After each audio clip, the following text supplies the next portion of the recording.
If you're on Warpaths of Europe, you're here because history isn't entertainment for you. It's a source of practical knowledge. Before we get into today's lesson, take a moment to subscribe so you never miss the deep, usable insights we dig up from Europe's past. Now let's get straight into the technique our ancestors perfected long before modern insulation existed. One of the most effective traditional insulation methods came from a simple combination of timber framing, tightly woven wattles, and thick earthen plaster. What made wattle and daub so successful wasn't the materials alone, but the density and thermal mass created when layers of clay, straw, sand, and sometimes animal hair were packed into a rigid lattice. These walls didn't just block wind. They absorbed heat from the sun and interior fires during the day, then slowly released it through the night, keeping dwellings far warmer than many thin modern wall assemblies. Thermal mass is the real engine behind this ancient system.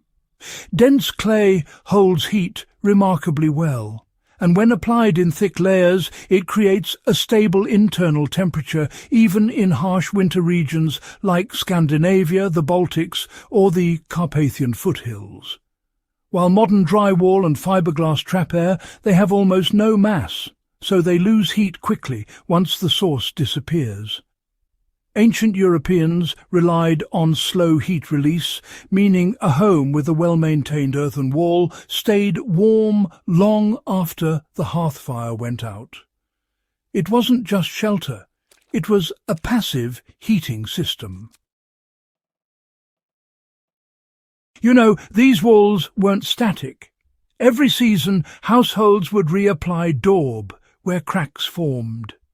That fresh layer didn't just seal up the gaps, it actually added more mass.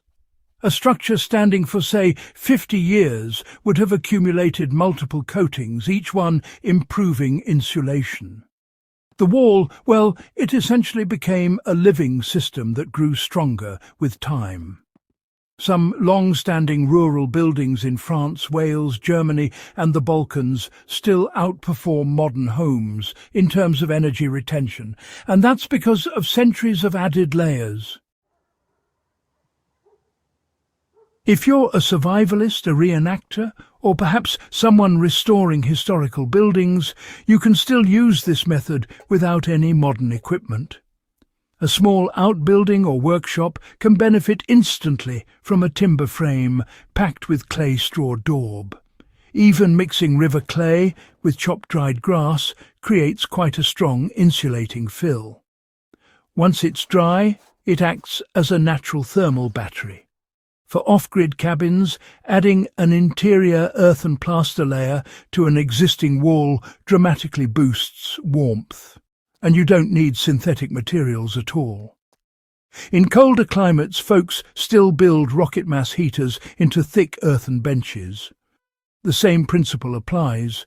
Create mass, store heat, and release it slowly. Understanding ancient insulation isn't just nostalgia, you know. It's a reminder that effective solutions existed long before industrial materials.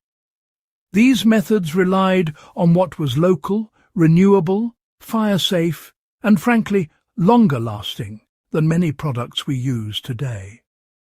For anyone studying early European lifeways or preparing for off-grid living, mastering this system gives you a reliable and historically rooted way to control heat, all without dependency on modern supply chains.